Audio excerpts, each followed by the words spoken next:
जिसने कहा प्रभु तू मेरे लिए सब कुछ कर सकता है। क्योंकि जो विश्वास है वो एक बड़े प्रतिफल में बदलने वाला है। जो विश्वास है वो एक बड़े प्रतिफल में बदलने वाला यीशु के नाम है। हाँ, एक व्यक्ति था, उसके पास घर नहीं था। वो काफ़ी सालों से प्रयास कर रहे थे कि मेरे पास एक घर आ जाए, मेरे पास एक घर आ जाए, मेरे पास एक घर आ जाए। और उनसे कहा गया आप चिंता नहीं करें, क्योंकि आप घर नहीं बना सकते, आपके पास धन नहीं है, पर यहोवा यिरे है, वो उपाय करने वाला परमेश्वर है। हाँ, उसने एक दिन ऐसा उपाय कर दिया, वो आश्चर्यचकित हो गया। 3,20,000 का सरकारी कॉलोनी उनके लिए पास हो गया और उनका एक अच्छा सा घर बन गया। मतलब यहोवा यिरे है। ध्यान से सुनिए, यहोवा यिरे है, वो उपाय करने वाला परमेश्वर है। क्या आप उसे उपाय करने देंगे अपने लिए? आपको तैयार होना पड़ेगा कि वो मेरे लिए उपाय करे। आपको तैयार होना पड़ेगा। आप उसको अपने स्वभाव में लेके आइए, आप उसको अपने विचारों में लेके आइए, आप उसको सोच और विचारों में लेके आइए और कहिए प्रभु आप मेरे लिए उपाय करेंगे।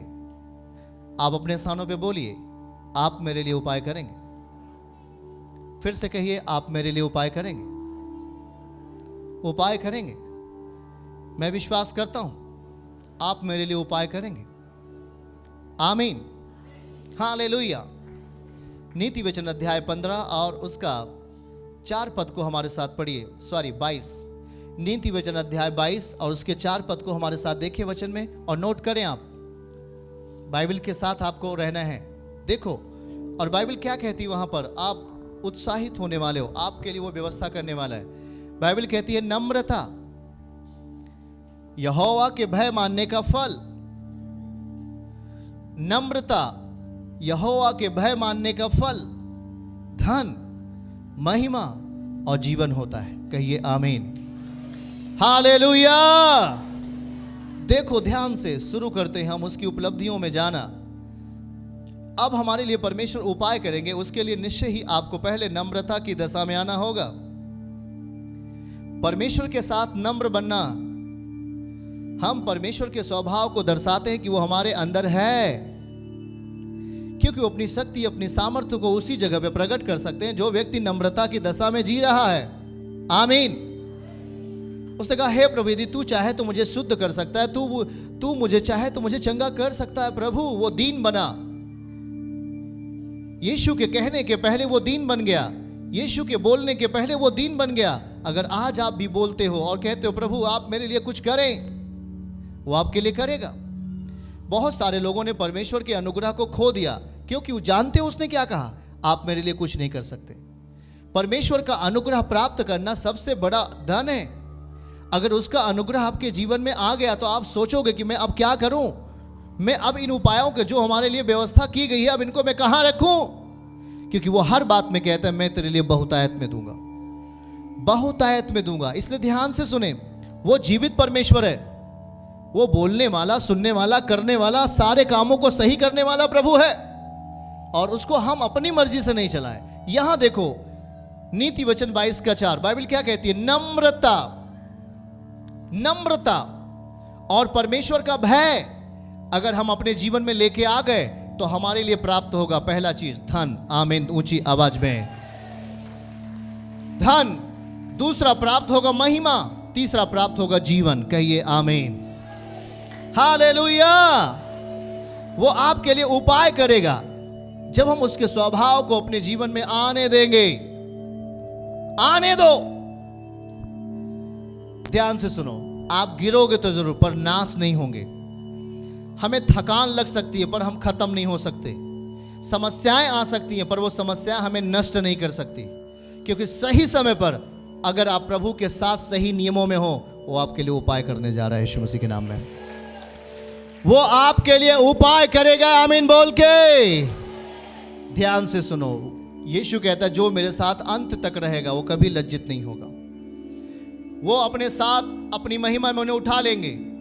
इसलिए हमें इन बातों को सीखना बहुत जरूरी है। लिखा है नम्रता, नम्र बनो उसके सामने उसके वचनों को लेकर, क्योंकि परमेश्वर का जो वचन है वो संचालित होता है नम्रता की दशा में। अगर हमने कहा नहीं मुझे बहुत कुछ मिल गया, और यदि हमने संसार की चीज़ों को लेकर हमने घमंड किया, तो वो चीज़ें हमारे हाथ से निकल जाएंगी। परमेश्वर का जो ताकत है, परमेश्वर का जो रहस्य है, वो नम्रता की दशा में है।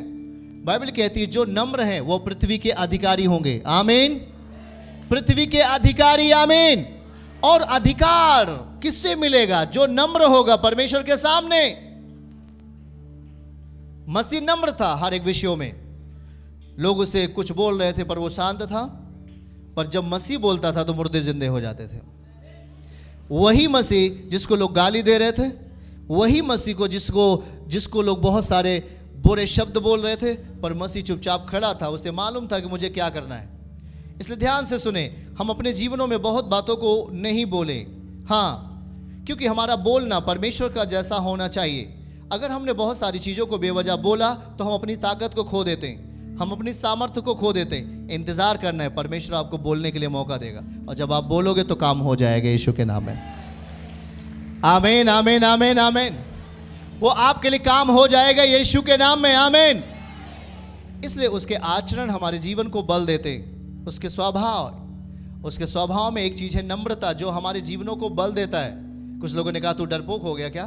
तू उस आदमी को गाली नहीं दे रहा है जो तुझे गाली दिया।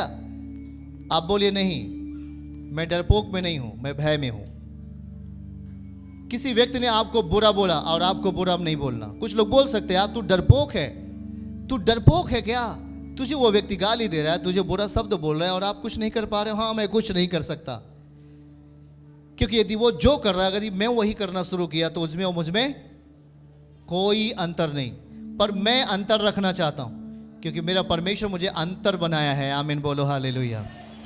और जब आप अंतर रीत से जीना शुरू करोगे, अंतर रीत से उससे धनवान भी बन जाओगे, उससे बलवान भी बन जाओगे यीशु मसीह के नाम से। हालेलुया। वो आचरण, वो स्वभाव हमारे जीवनों को भरपूरी अवस्था में लेके आएगा। वो हर विषयों पर आपका उपाय करेगा। अगर आपका बेटा बीमार है, आपकी बेटी बीमार है, अगर आप थकान में, वो आपकी आवाज़ सुन रहा है, उसे मत कहो कि वो क्रूर है। नहीं, वो बहुत कोमल है, वो रोता है आपके लिए लगातार, क्योंकि उसने आपके लिए जो काम किया वो किसी आदमी ने नहीं किया। आपके भाई ने, आपके माता पिता ने भी वो काम नहीं किया जो काम मसीह ने आपके लिए किया। सलीब पर उसने आपके लिए आपके दुख दर्दों को लेके चला गया, आपके पापों को लेके चला गया, और आपके खातिर उसने दुख सहा। क्या कोई किसी का बेटा के पिता, माता पिता क्या ऐसे दुख सह सकते हैं जैसा यीशु ने सहा? कोई नहीं, और उसने सहा। तो जरा सोचो, क्या आपको वो मरने देगा? क्या आपको गरीबी की अवस्था में रखेगा? क्या आपको सताव की अवस्था में रखेगा? हाथ उठा के बोलो, हमारे लिए उपाय करेगा। ऊंची आवाज में ऑनलाइन जितने लोग हैं बोलो, उपाय करेगा। उपाय करेगा हमारे लिए। आमीन। बोलिए, वो हमारे लिए उपाय करेगा। और ध्यान से सुनिए, जब वो उपाय करेगा, बाइबल कहती है यूहन्ना अध्याय 14 उसके 27 पद में कि मैं तुझे अपनी शांति दूंगा। हाँ, पढ़ा कि नहीं पढ़ा इस पद को? देखो क्या लिखा है उसमें। बाइबल खोलो, यूहन्ना अध्याय 14 27 में लिखा है, मैं तुझे अपनी शांति दिए जाता हूं।